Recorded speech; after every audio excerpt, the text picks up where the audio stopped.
Welcome to Quail's Knitting Nest. My name is Joy, and this is my nest. I want to start up this episode by talking about my thumbs. Not the last episode, the dying one, but the one before that, I was talking about how I had stopped knitting because my thumbs were hurting me. So what happened was I ended up going on prednisone for almost 2 weeks, maybe a week and a half, 2 weeks. So between the prednisone and the Advil, eventually my thumbs got better. I managed to stop knitting for 5 whole days, and I couldn't take it any longer. I just had to start knitting again. Now, I had told you I was working on that cable cardigan, and I felt like doing all of that cabling without the cable needle was maybe what was causing my thumbs to hurt. So instead of working on the cardigan, I worked on my next pair of socks. So this is what I have to show you today. I finished both of them. Here's the other one. So I used my own sock pattern, custom fit socks, and the yarn is called Uneek, Y-U-N-E-E-K. I had bought it, I think I told you about it, last spring, I think it was in the spring. They were having a sale on Modern Daily Knitting, and I bit and bought my first ever set of self-striping sock yarn. I'd always been wanting to try the self-striping and just never did because it's really expensive. So this was on sale, so I let myself splurge and got it. The color is almost true. The only difference is these green stripes at the top are not really green. They're kind of yellowy, brownish.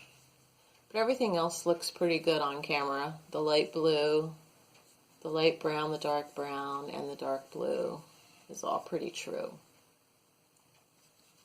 So I'm pretty happy with how they turned out. I had told you that my last pair of socks were too tight in the cuff, so I made sure I did a super loose cast on at the cuff. And this yarn was nice to work with. I liked it. I only have one complaint, which is, so this comes in 2 50-gram balls, and they're matching so that you can make identical pairs. Now my balls had knots in them. I hate knots. So, I mean, it's not a big deal, and I don't think you could tell it made any kind of a difference between the two socks. But it's just annoying to have to like cut your yarn and add in a new, when it could have been just one solid thing. So anyway, here they are. And if you want to try some Uneek yarn, I don't know if they still have it on Modern Daily Knitting, but I'm sure you can get it somewhere. All right. Next, I'm going to give you a sneak peek. Last fall, I was working on a super secret project, which I didn't say anything about because it was launching January 16th, which is already passed now. So, every January, my knitting club, which is called Brookside Knits, we have an event that we call the Pottstown Knit Out. And we get together and we have classes and we have raffle baskets and we show and share the things that we've made over the past year, and we have vendors, and it's a fun time.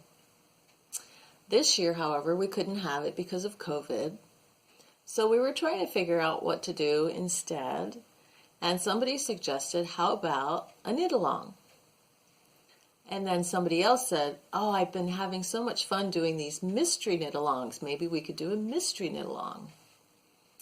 And then somebody else said, who do we know who could design a pattern for our mystery knit-along? And they all looked at me. So I agreed to do that, and I actually had a lot of fun doing it. I will put a link to the pattern in the show notes below, so if you want to go check it out, you can. And all the information is on the pattern page, so if you want to join the knit-along, or if you just have questions about it and you want to check it out, follow the link. So I'm going to show you the first clue. It's a choose your own adventure knit-along. So there's options. You can use any weight of yarn from fingering to worsted. There are A and B clues, so you can choose which clue you want to do. And it can be a scarf, a narrow scarf, or it could be a wider wrap. It's knit on the bias, so it's a diagonal piece. And yeah, so there's lots of options. So this is the first clue. This is what I call clue 1A. Okay. So as you can see, there's a shadow on it, but there's the diagonal, and it's a mesh pattern. Oh, it involves 3 colors. So you use equal amounts. So color A, B, C, 1 ball of each. And that's the first clue. And then the other clue, which is clue 1B, the second option for the first clue, is this. So this one has a beaded picot cast on,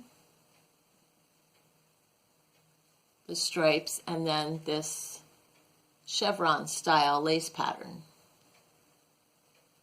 And then it ends with another set of stripes here at the top. So this is the wide version, or the shawl version. See, it's about 19 inches wide-ish. And then this one is the narrow scarf version. And you can do either pattern in either width. So you could do this one as a wide, or this one as a narrow.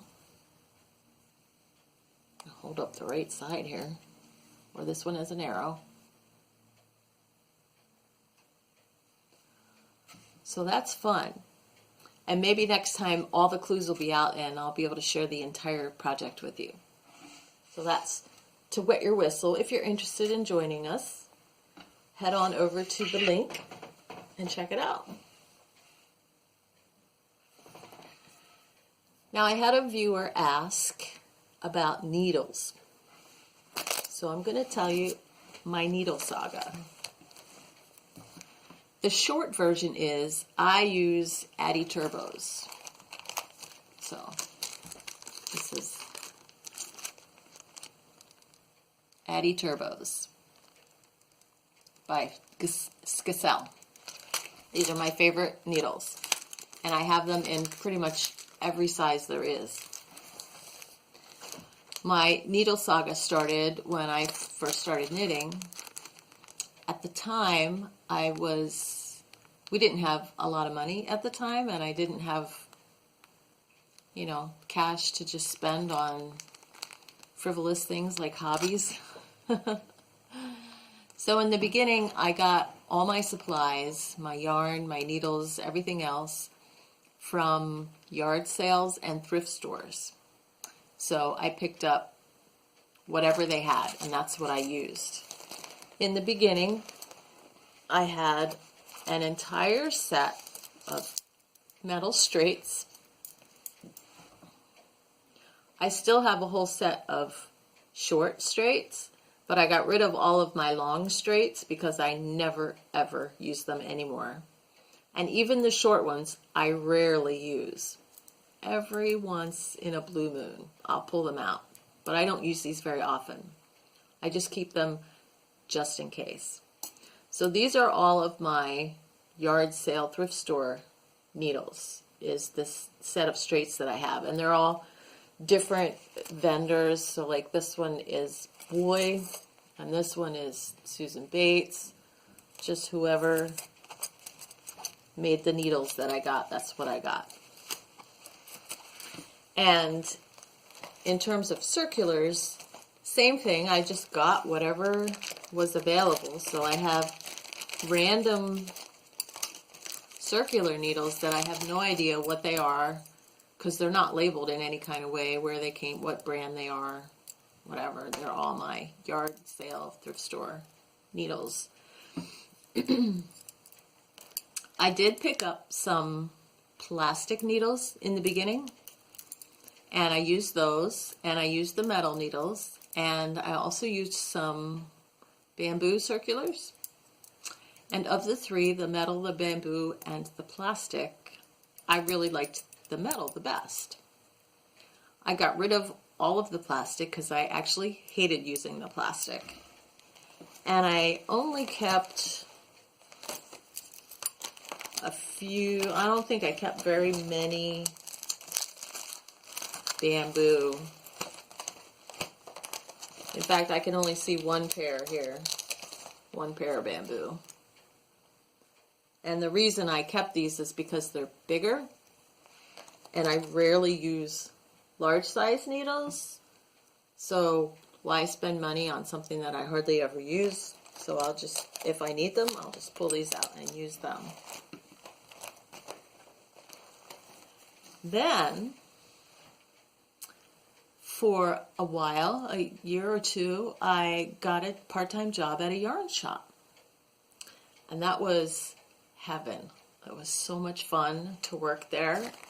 And as an added perk, I would either get free or discounted, or, you know, if you made samples, you would get like a store credit. So I was able to get her needles for not as much as they cost, and she carried the Addi Turbos. Now they were metal needles, so I bought a couple of these to try, and I really liked them. So they became my needle. I just love the Addi Turbos. I like how the yarn just slides right on it. It makes it easy, and it also makes it speedy. I guess that's why they call them turbos. So they're like a fast needle. I did discover at the time, that was also during the, what do you call it, the novelty yarn craze, when everybody was knitting with railroad yarn or ribbon yarn, satin yarns, things that were really slippery. Well, you don't want to use these needles with that slippery yarn. I learned the hard way about all of my stitches just flying right off the needle and having to start all over again. What a nightmare that was. So, in that case, if you're using slippery yarn, I recommend the bamboo or the wooden needles because they're much stickier. However, I'm not a novelty yarn fan. I mostly knit with wool, occasionally cotton, and even more rarely linen. I do like linen, but it's not as easy to get. There's not as much selection in linen. Anyway, wool, cotton, and linen are perfect for these nickel-plated metal needles. Especially the cotton, because cotton tends, unless you're using mercerized, which is slippery, regular cotton is very sticky, and the metal needles are perfect for that. So when I settled on these needles, I slowly, over time, every time I needed a new size or a new length, I would buy another needle. These are, the Addis are on the expensive side. I want to say like around $15. I'm not sure how much they are today because I haven't bought any recently. But it's a lot for a set of needles. So I just did it slowly, piecemeal over the years, and eventually ended up with an entire set of needles. I'm not sure if I showed you this book before. My mother-in-law made it for me. And so it has a section in the front with pockets. And then it has plastic dividers. This is where I keep all my circular needles, in here, in these sleeves. So you can see these are all my addies. Then there's a section in here which I put my double points in. There's another section for more circulars. So like I have these divided up. This is 0, 1, and 2, 3, 4, 5, 6, 7. And then 2 pages over is 8, 9, 10.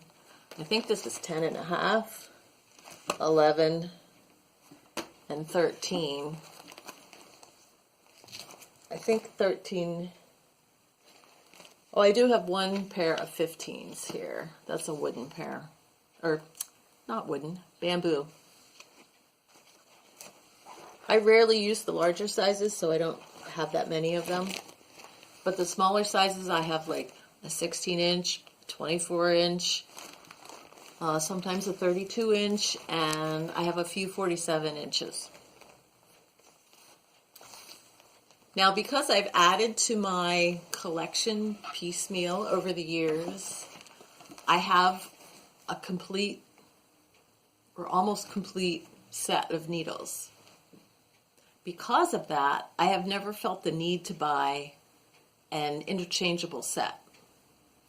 Because the nice thing about an interchangeable set is you can get a whole range of needle sizes all in one kit.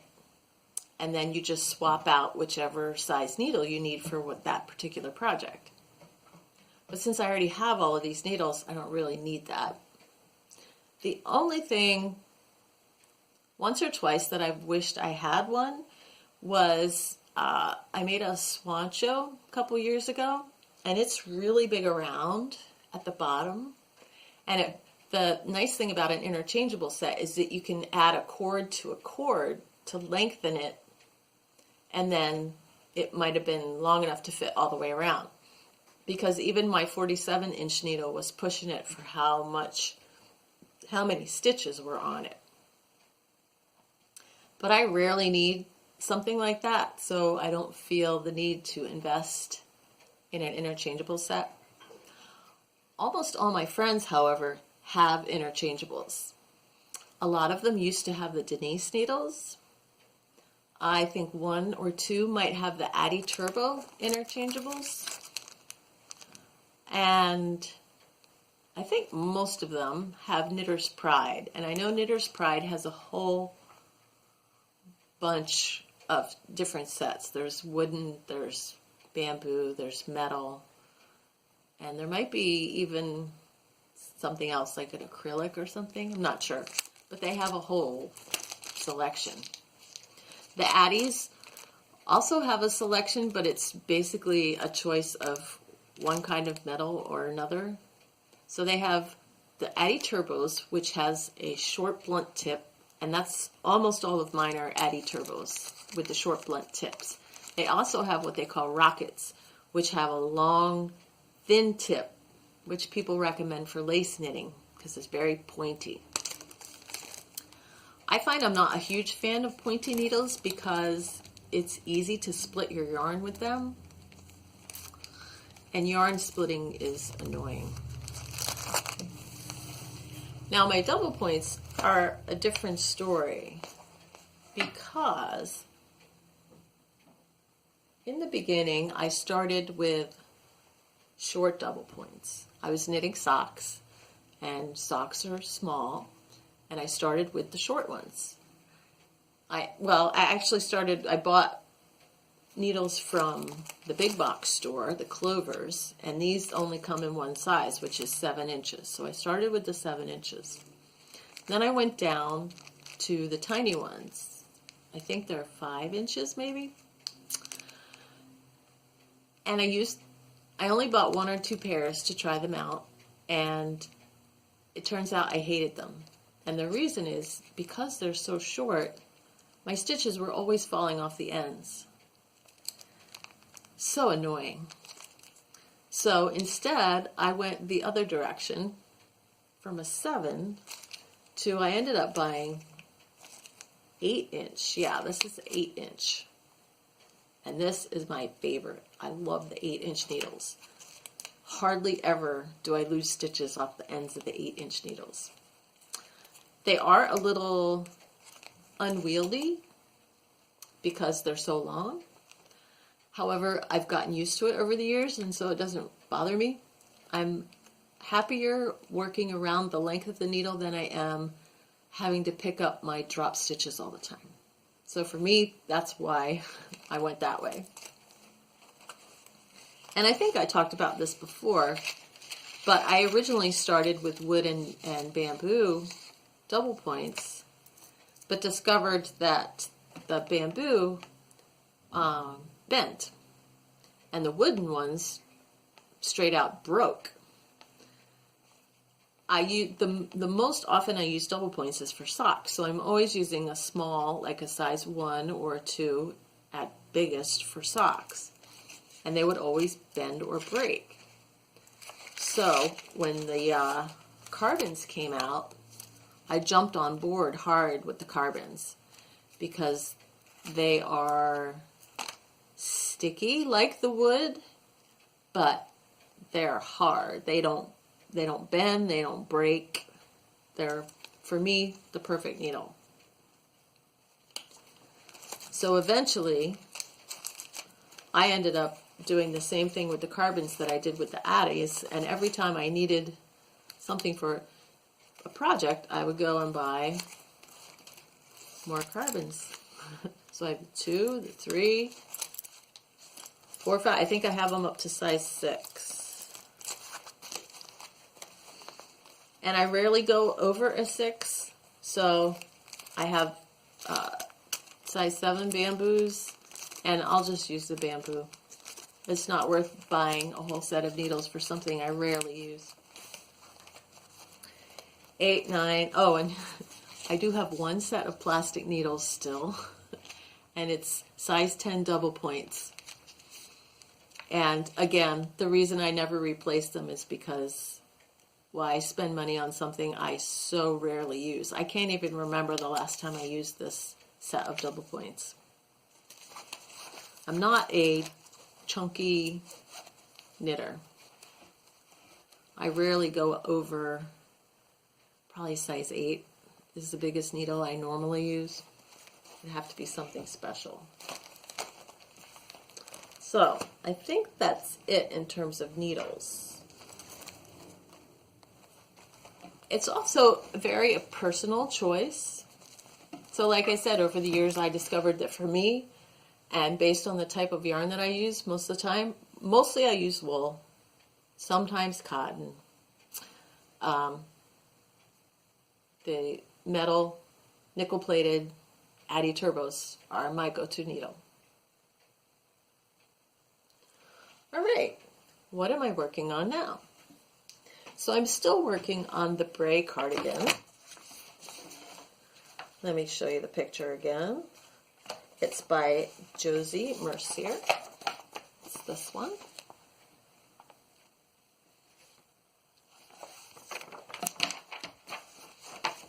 I have gotten a little ways into it. I have both of the fronts done. So here's the left front.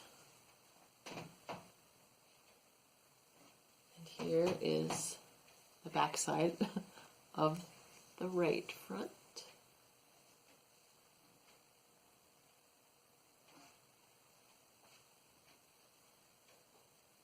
So that's that.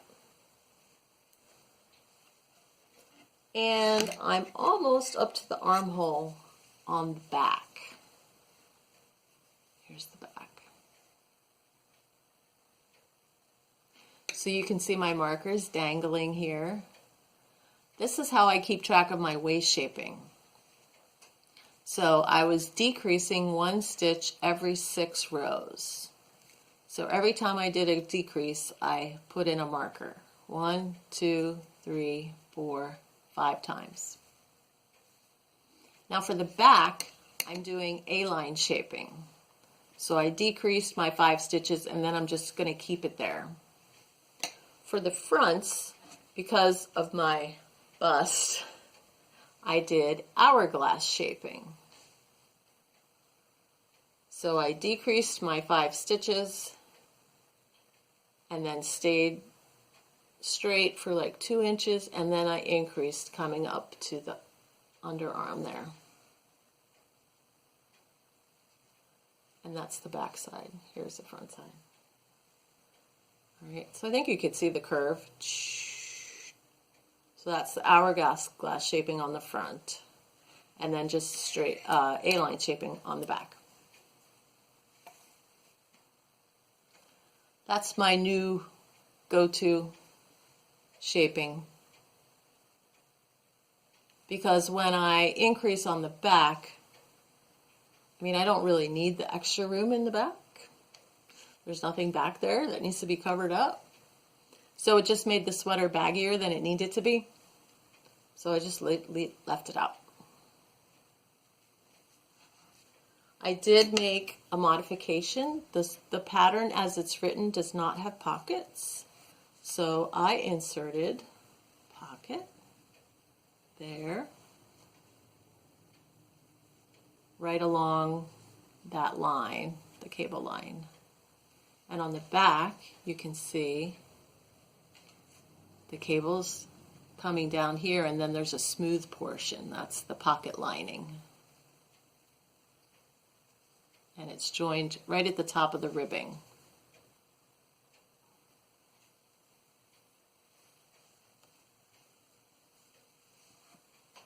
And I used the pocket method that I learned doing the Affinity sweater by Patty Lyons. I did the same thing. Very handy. I'm also adding a saddle shoulder, which the Bray Cardigan does not have, but like this cardigan, the St. Bridget by Alice Stormore, this one has a saddle coming up. And I really like that. Plus it breaks up the front from the back, so if your cables don't match, nobody notices. So I'm going to add a saddle to this as well. So I brought the top of the sleeve up short to leave room for the saddle to come in.